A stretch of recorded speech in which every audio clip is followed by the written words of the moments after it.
Certaines personnes pensent qu'il faut bombarder Dieu de plusieurs mots et de plusieurs paroles pour être entendu. Ça, ce n'est pas la façon chrétienne de prier. La prière n'est pas une question de force, mais d'abandon.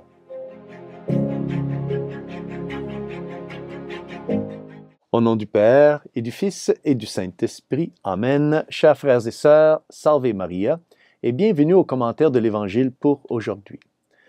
Dans la lecture de l'Évangile d'aujourd'hui que nous présente Saint Matthieu, chapitre 6, versets 7 à 15, le Seigneur fait une distinction entre la prière des païens et la prière des chrétiens. Lisons un extrait de l'Évangile d'aujourd'hui. En ce temps-là, Jésus disait à ses disciples, « Lorsque vous priez, ne rabâchez pas comme les païens. Ils s'imaginent qu'à force de paroles, ils seront exaucés.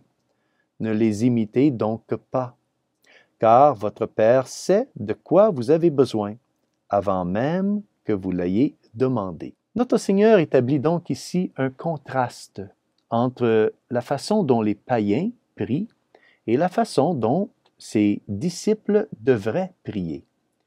Le Seigneur parle de la prière païenne comme d'une forme de bavardage, comme si l'utilisation de nombreux mots et de beaucoup de paroles attirerait l'attention de leur Dieu et les forcerait à donner ce dont ils ont besoin.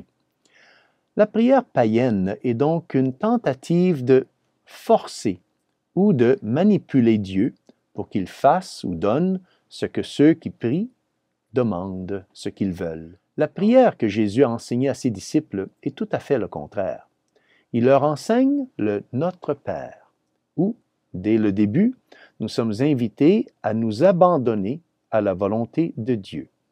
En effet, nous prions « Notre Père, qui es aux cieux, que ton nom soit sanctifié, que ton règne vienne, que ta volonté soit faite. » Dans cette prière du Notre Père, nous ne forçons pas Dieu à faire ce que nous voulons, mais nous nous abandonnons à ce que Dieu veut, à sa sainte volonté. Ici, dans l'Évangile, Jésus nous dit que votre Père sait de quoi vous avez besoin, avant même que vous l'ayez demandé. Cela signifie que nous sommes invités à nous ouvrir davantage à ce que Dieu fait déjà en nous. C'est là notre vrai trésor. C'est là le bien suprême de la connaissance de Jésus. Il n'y a pas besoin de beaucoup de mots. C'est l'attitude du cœur qui est importante. Et le cœur doit toujours désirer le vrai trésor qui est le Christ Jésus. Nous devons prier en nous abandonnant à la volonté de Dieu et cela nous aidera donc à entrer dans une relation filiale avec lui. Oui, une relation filiale, car lorsque Jésus a enseigné à ses disciples le Notre Père, il leur a aussi enseigné l'importance de vivre comme ses enfants. Lorsque nous appelons Dieu Père, notre Père, il nous rappelle que nous devons agir comme ses enfants.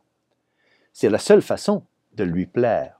Et les enfants plaisent à leurs parents lorsqu'ils se soumettent à eux et leur sont obéissants. Dans le commentaire de l'Évangile de demain, nous apprendrons qu'il est dangereux d'amasser des trésors sur la terre plutôt qu'au ciel. Donc, demandons à la Sainte Vierge aujourd'hui de nous aider dans notre prière, afin que nous puissions toujours prier avec la bonne attitude et les bonnes intentions. Et que Dieu Tout-Puissant vous bénisse au nom du Père et du Fils et du Saint-Esprit. Amen. Salve Maria et à demain.